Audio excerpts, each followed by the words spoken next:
de la accidentalidad laboral es un tema que preocupa no solo a este gobierno, sino a los anteriores, pero hay algunos datos que reflejan que hay un leve descenso. En 2025, Uruguay registró 41 siniestros laborales fatales. Si bien el Ministerio de Trabajo sostiene que hubo una reducción progresiva en la accidentalidad, especialmente en el último cuatrimestre, con una baja de 66%, hay voces críticas, como la del exministro de Trabajo, Pablo Mieres, que advierten que los datos fueron manipulados.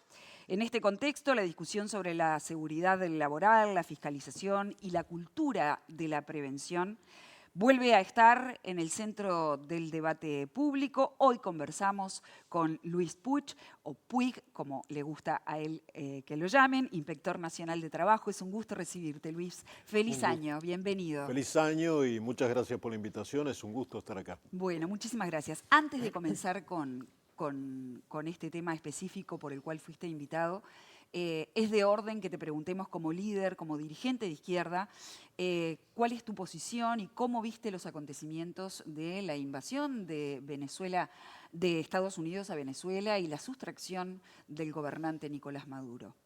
Bueno, una violación flagrante del derecho internacional, la arrogancia por parte del gobierno de Estados Unidos de poder intervenir en otros países y nada menos que bombardear incluso a civiles, secuestrar al presidente de la República Bolivariana de Venezuela, me parece que merece el rechazo, el repudio unánime y alertar sobre una escalada que parece que va a continuar.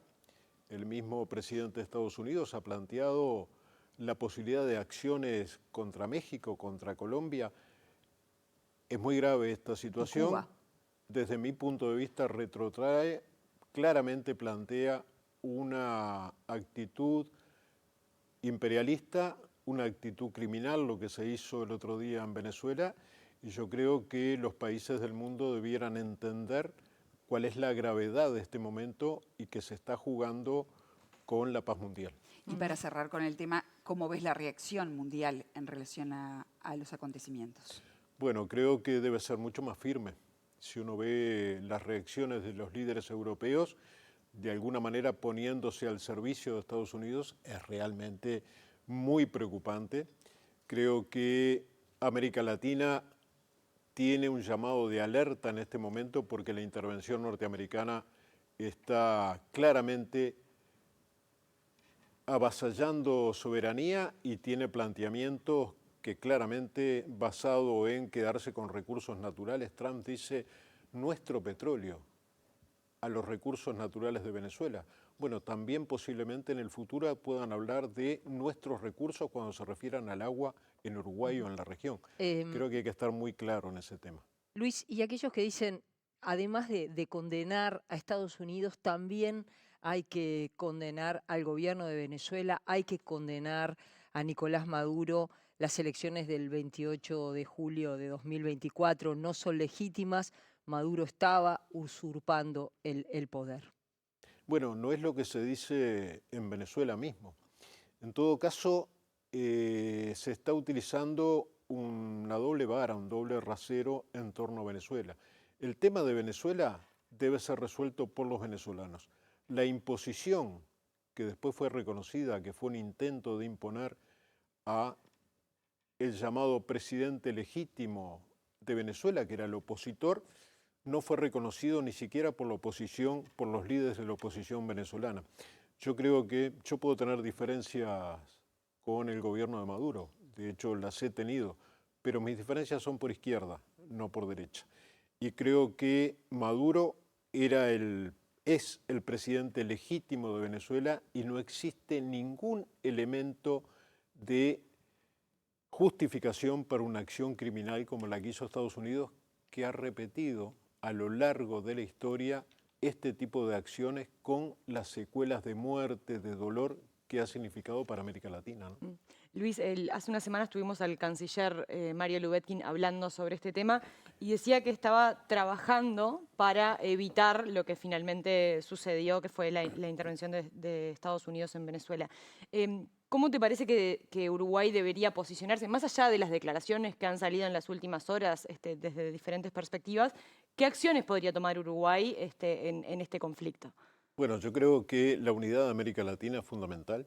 Hay instrumentos, hay organismos como la CELAC y demás que debieran tomar un papel activo en la condena de estos temas. Yo creo que lo que ha pasado últimamente en Venezuela, las amenazas contra México, lo que fue la injerencia en los temas internos de Brasil, amenazando por parte de Estados Unidos a la justicia brasileña porque estaba enjuiciando a un golpista, amerita que América Latina tome nota de esta situación porque demorar una acción de plantarse firme en la situación puede ocasionar situaciones como las de Venezuela, que todavía no ha terminado, porque Trump dice que Estados Unidos va a gobernar Venezuela. Es gravísimo, es gravísimo. Pero la CELAC no consiguió un acuerdo para defender ni a Maduro ni a la institucionalidad venezolana. Yo creo que en este momento, dado los acontecimientos que han ocurrido, es imperioso que se levanten voces que algunas no van a estar, obviamente.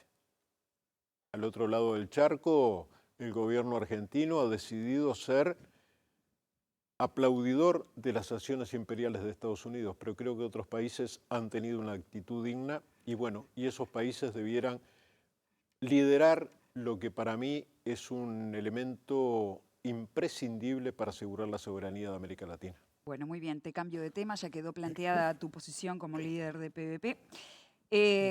Antes de analizar los datos de siniestralidad en Uruguay, que fue por lo que te invitamos, debemos despejar la primera crítica que surgen apenas se publican los datos. El ex ministro de Trabajo, Pablo Mieres, dice que el Ministerio de Trabajo está manipulando los mismos.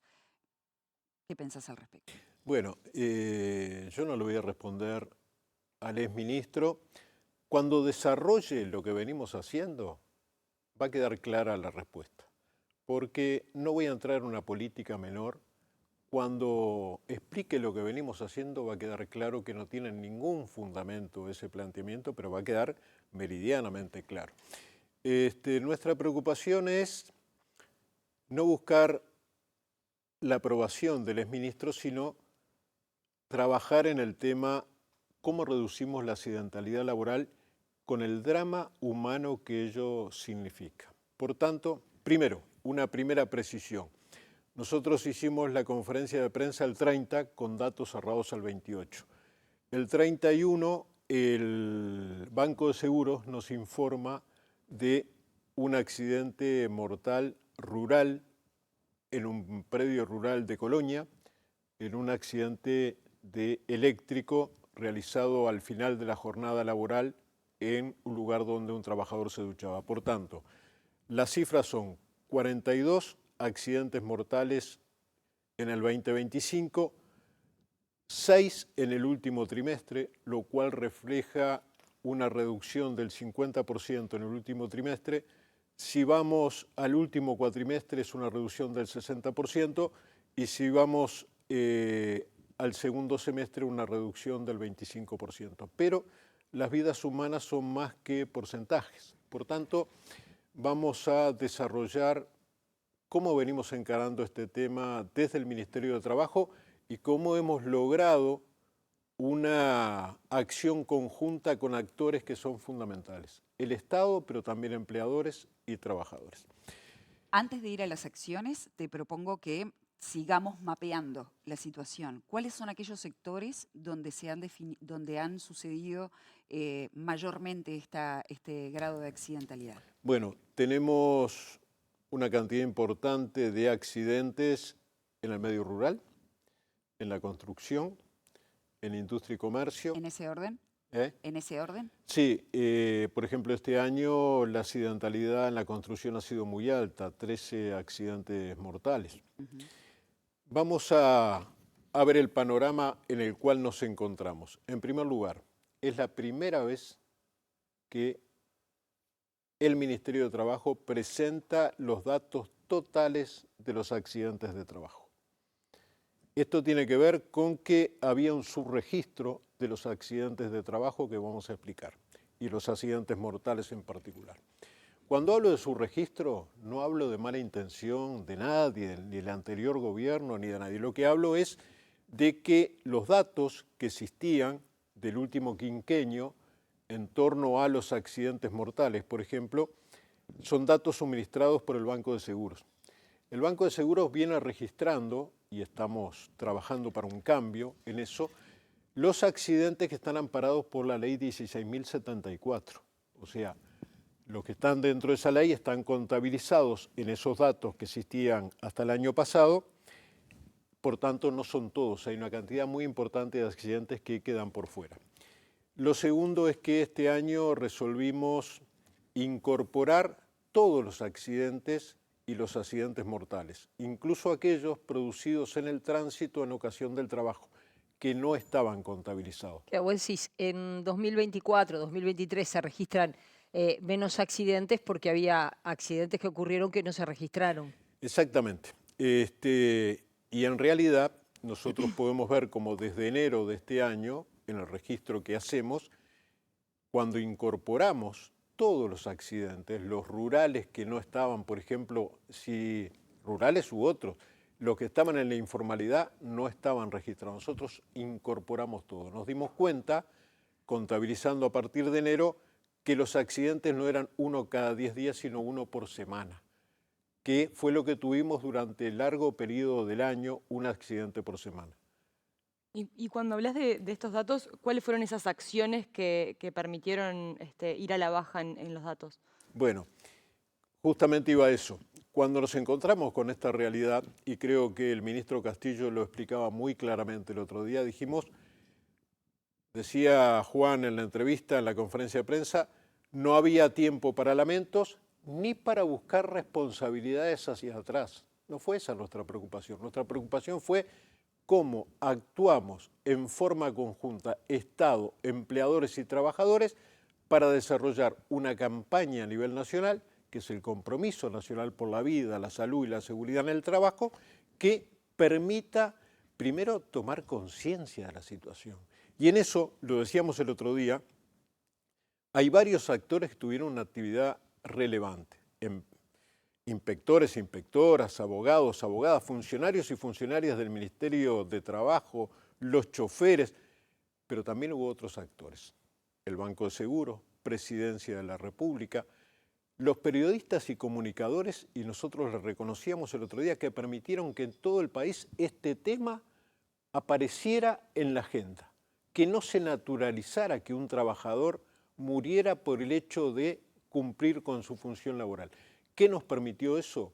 Bueno, conjuntamente con capacitaciones en todo el país, salimos a capacitar a empleadores y trabajadores en todo el país, hicimos 13 capacitaciones en el interior, nos planteamos en el 2026 duplicarlas, pero a su vez hicimos una campaña en la cual hay que reconocer, por ejemplo, cuando se dio un incremento en los accidentes mortales en la construcción, y eso fue marzo, abril, que nosotros vimos cómo desde enero se venían dando accidentes mortales, convocamos a las 11 de la mañana, nos comunicamos con las cámaras de la construcción y con el ZUNCA. A las 3 de la tarde estamos haciendo una reunión conjunta, haciendo un llamamiento para que se priorizara la prevención para cuidar la vida y la salud.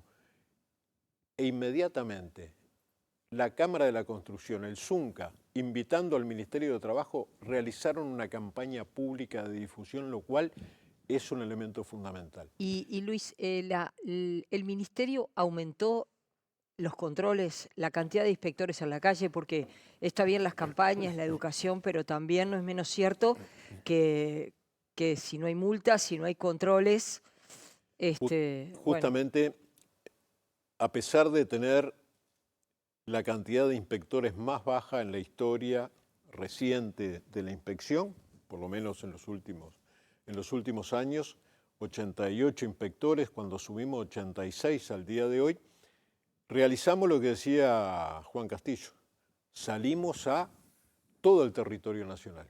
Cuando anunciamos el Compromiso Nacional por la Vida, la Salud y la Seguridad en el Trabajo el 1 de abril, en realidad al otro día ya estamos en Salto y 48 horas después en Bella Unión, donde hacía mucho tiempo que no había inspecciones. Bueno, en 11 semanas logramos cambiar las condiciones deplorables de trabajo que tenían los cortadores de azúcar.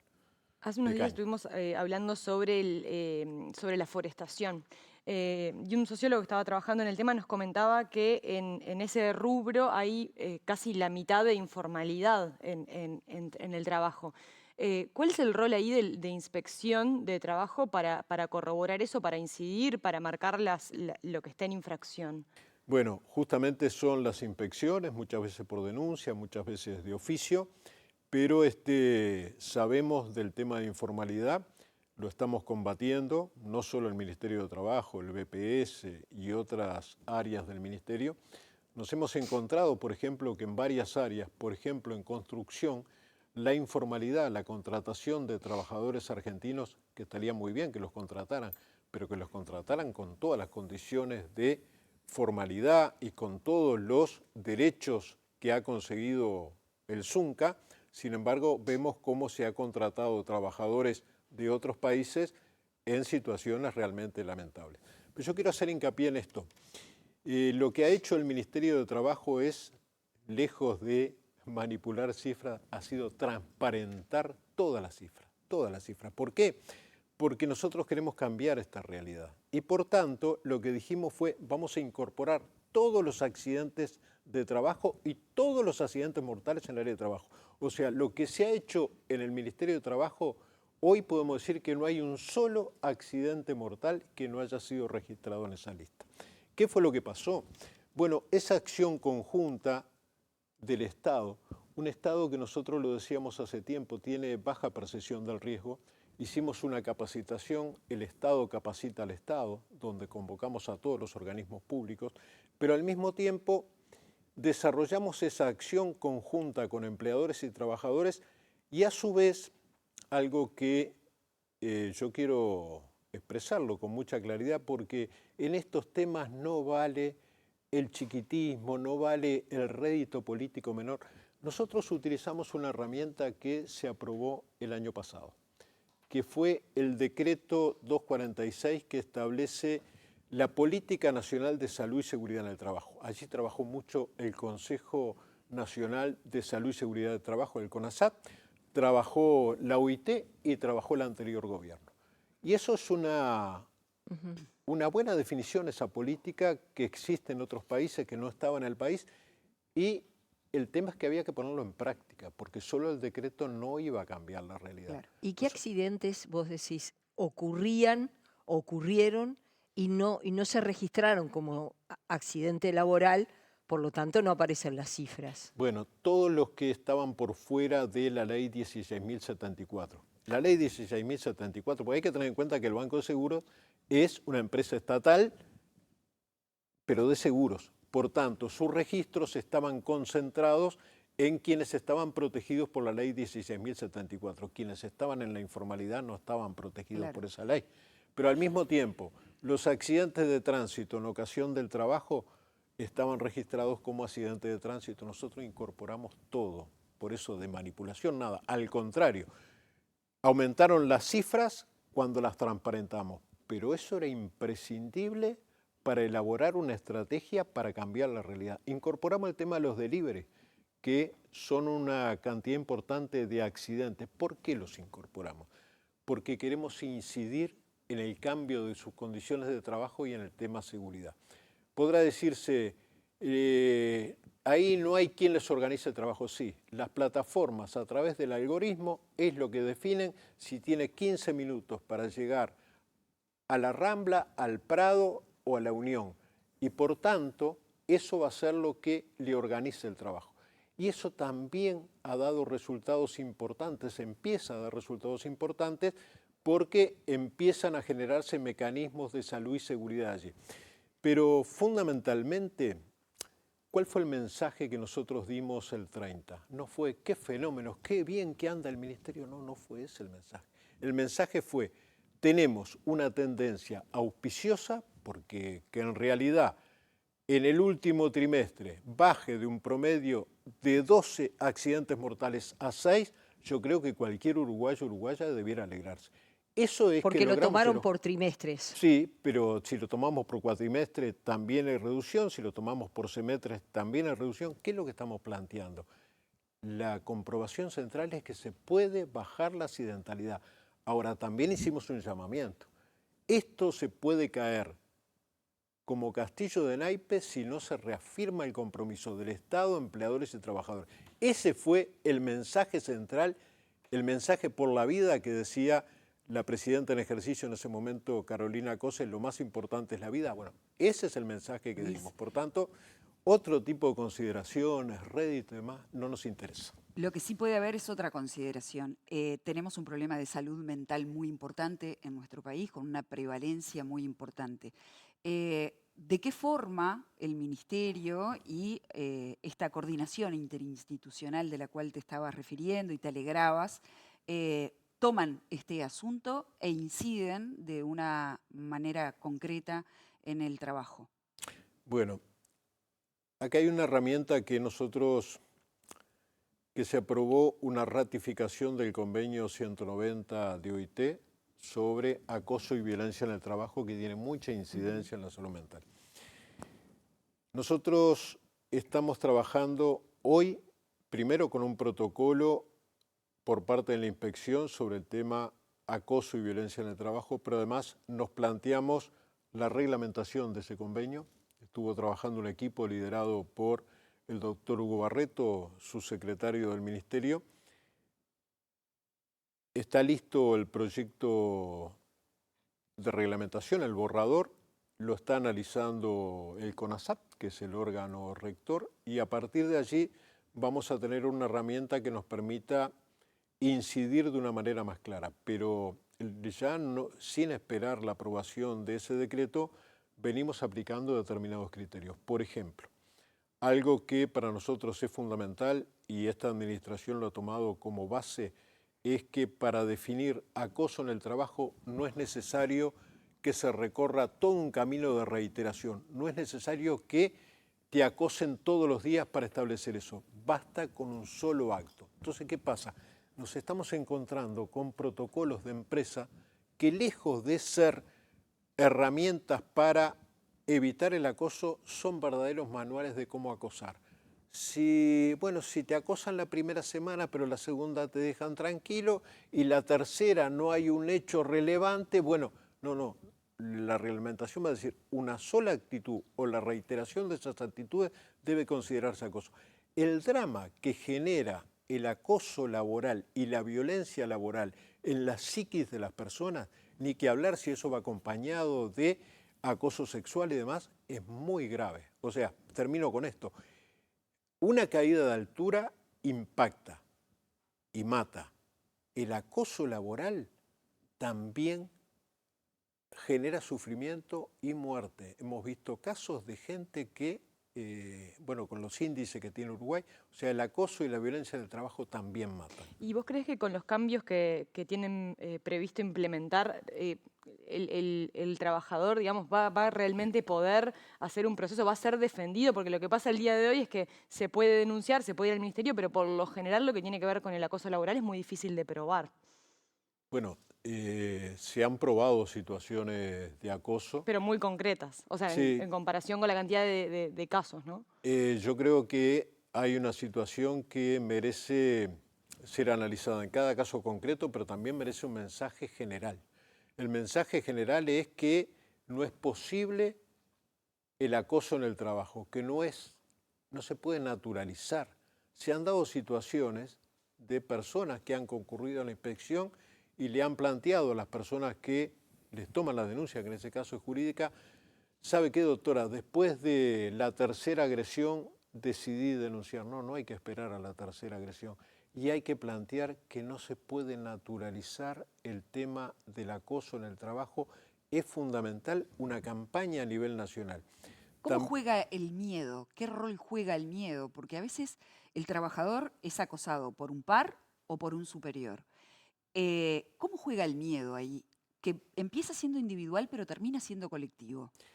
Juega un rol fundamental. ¿Y cómo se desarticula, Como Luis? en todos los aspectos. en todos los aspectos. Cuando un trabajador acepta condiciones de inseguridad en el trabajo y demás, o cuando acepta el acoso por miedo a perder su puesto de trabajo.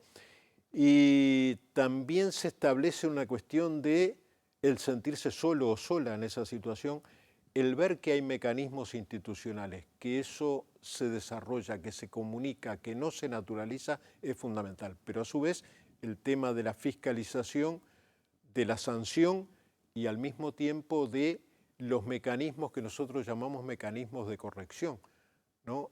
La necesidad de cursos en la interna donde la gente tenga claros sus derechos, donde se sepa que no hay por qué tolerar situaciones de violencia y demás, son un conjunto de situaciones. ¿Es fácil aplicarlo? No, no es fácil aplicarlo, pero nosotros ahora que, como nos comprometimos desde antes de asumir, íbamos a tratar de empezar a resolver el tema, empezar a mitigar el tema de la falta de inspectores. Estamos en pleno desarrollo, comenzó en diciembre y se está finalizando un concurso interno para 8 inspectores e inmediatamente, ahora que tenemos aprobado el presupuesto, nos ponemos a trabajar en un concurso abierto para otros 8 inspectores. Así que de 84 pasaron a 86 y ahora vendrían 16 más. Vendrían 16 más, pero tenemos previsto la jubilación de varios en este periodo, por tanto, ahí vamos a requerir, a través de rendiciones de cuentas, de la creación de cargos, la posibilidad de que nos siga cayendo. En el 2011 había 138 inspectores, que ahora haya 86, es un saldo muy, muy grande, ¿no? Y respecto a la situación de los migrantes, porque justo el año pasado hubo situaciones con trabajadores argentinos en Paysandú, con trabajadoras peruanas que eran explotadas, es decir, hay distintas situaciones, algunas más graves, otras menos graves, pero todas muestran que los migrantes están en situaciones muchas veces de vulnerabilidad de sus derechos. Sí, yo creo que hay una situación de abuso e impunidad sobre la situación difícil de los migrantes. Eso lo hemos comprobado en distintas dimensiones. Lo de Paysandú es claramente, según lo definió el fiscal, una situación de trata de personas con fines de explotación laboral, con esa gravedad de tener gente en las condiciones que se las tenía, prohibiéndole incluso la salida en su único día libre en la semana. Es una situación sumamente grave. Nos hemos encontrado con otras. Volviendo de Paysandú, después de esa experiencia, una buena experiencia con Fiscalía, Interpol y la Policía de Paysandú, en el camino nos encontramos con una obra en construcción que tenía todo el personal informal, que la vimos de casualidad, porque paramos en una estación de servicio y vimos una obra en el interior del país donde las condiciones, donde gente estaba trabajando en la altura, donde no tenía los elementos de protección personal, un trabajador en cuclillas soldando una chapa a una altura de 4 o 5 metros, nos acercamos y ahí les pedimos para conversar y nos dijeron que, bueno, que ellos no conocían la normativa, los derechos porque eran argentinos y estaban tratando de hacer una changa. Bueno, inmediatamente pusimos en marcha los mecanismos de la inspección, avisamos al BPS y además sé que el Zunca visitó la obra para comunicarle a los trabajadores sus derechos y demás. O sea, este es un trabajo conjunto en todas las áreas. ¿Y qué pasa con esa empresa? ¿Cómo? ¿Qué pasa con esa empresa? Esa empresa tiene que regularizar inmediatamente su situación, si no se clausura, hasta que resuelva la ¿Y no es situación. retroactivo algún tipo de multa o por el tiempo? Claro, sí, existen las multas y demás por incumplimiento de la normativa laboral, sin duda, pero el objetivo fundamental es cómo se cambian los procedimientos y cómo a su vez se da un mensaje para que no se piense que todo vale y que cualquier situación laboral se pueden cometer los abusos que muchas veces se cometen. Recién mencionabas al Zunca y el papel que también puede jugar el sindicato de trabajadores en la denuncia. ¿Qué pasa en aquellos lugares más alejados donde quizás los sindicatos no están conformados, o en empresas más chicas donde el contacto con el empleador es más directo y el miedo a sindicalizarse también puede influir? ¿Cuáles son los mecanismos de control si tenemos un ministerio que tiene, como bien denunciabas, pocos inspectores para poder abarcar todo el territorio nacional. ¿Qué se hace ahí, Luis? Bueno, de cualquier manera, más allá de la poca cantidad de inspectores, se llega con las denuncias pueden ser anónimas, ¿no? Salvo las de derechos fundamentales, acoso y demás, las denuncias sobre condiciones generales de trabajo, condiciones ambientales, pueden ser denuncias anónimas al ministerio y se actúa, muchas veces se actúa de oficio, y sí, claramente donde no hay organización sindical es más complejo que se respete la normativa, ¿no? La organización sindical como tal es un elemento muy importante, por eso es tan importante detectar situaciones de represión antisindical que terminan incidiendo en la eliminación de los derechos de los trabajadores y algunos derechos elementales como el cuidado de la vida, ¿no? Y sabés que pensaba mientras te escuchaba atentamente, por un lado tenemos una normativa que a veces se cumple y a veces no, y cuando no, a veces se puede sancionar, en fin, y rearmar la situación. Pero también tenemos, me da la percepción, una baja percepción del riesgo en algunos trabajadores. A veces no es la empresa la que no proporciona el arnés o las medidas de seguridad, quizás no lo controle, pero capaz que es el trabajador que dice, bueno, y me subo, porque soy ágil y me subo y sueldo a 4 o 5 metros sin las medidas adecuadas. ¿Cómo se trabaja en la percepción del riesgo y en la responsabilidad individual sobre el cuidado de su propia vida? Bueno, nosotros nos hemos referido mucho a los cambios culturales en empleadores, en trabajadores y en el Estado. Cambios culturales que llevan tiempo, ¿no? Ahora voy a explicar lo que ha sido la evolución de la accidentalidad en los últimos 12 años. Pero esos cambios culturales implican al Estado, en primer lugar, que tiene una baja percepción de riesgo, a los empleadores, que son responsables de la organización del trabajo, y también a los trabajadores para el cuidado de su propia vida. Esos cambios culturales tienen que empezar por la presencia del Estado. Si el Estado está ausente, difícilmente se puede avanzar en esos cambios culturales. Pero a su vez debe estar presente en el territorio y de alguna manera, más allá de la función específica de fiscalización, sanción y demás, trabajando en mucho tripartismo. Nosotros hemos trabajado mucho en tripartismo y hay experiencias que son muy alentadoras, ¿no? De algunas cámaras y sindicatos que han trabajado formando campañas de prevención y demás. Los cambios culturales duran años, por eso cuando a veces se dice cuántos accidentes hubo a partir de este periodo de gobierno o del otro, en realidad los comportamientos que llevan a los accidentes no cambian a partir de que alguien se pone en la banda presidencial. Implica un trabajo. ¿Qué es lo que estamos haciendo? Un trabajo que ahora estamos logrando una tendencia. Nosotros lo dijimos muy claro el otro día. Esta es una tendencia auspiciosa. Ahora, son un disparate la cantidad de accidentes que ha habido en el año como los que ha habido el año anterior. ¿Qué es lo que ha cambiado? Bueno, una estrategia, un programa para poder cambiar esa realidad. Se demuestra que se puede cambiar si los actores siguen profundizando esas medidas, ¿no? Y esto lo decimos no para sacarle rédito para el ministerio y demás, no, acá jugaron muchos actores. Incluso creo que aquellos que han tenido experiencias de gobierno y demás pueden aportar, ¿no? Nosotros tenemos las puertas abiertas para que todos puedan aportar y sentirse parte de este proceso que se ve en el tiempo. Brevemente, 2012 al 2016 había una altísima accidentalidad y accidentalidad mortal. También había un accidente por semana mortal en el trabajo. La discusión de la ley de responsabilidad penal permitió, no el tema punitivo que se decía van a ir patrones presos, permitió trabajar en prevención, contratar técnicos prevencionistas, que se entendiera que no se podía naturalizar la muerte de los trabajadores. Bueno, 2016-2017 se experimenta una transformación que bajó a 32, de 56 a 32 muertos en accidentes de trabajo al año, lo cual es altísimo igual. Hasta el 2019 se mantiene esa tendencia. En el 2020 con la pandemia baja la cantidad de accidentes.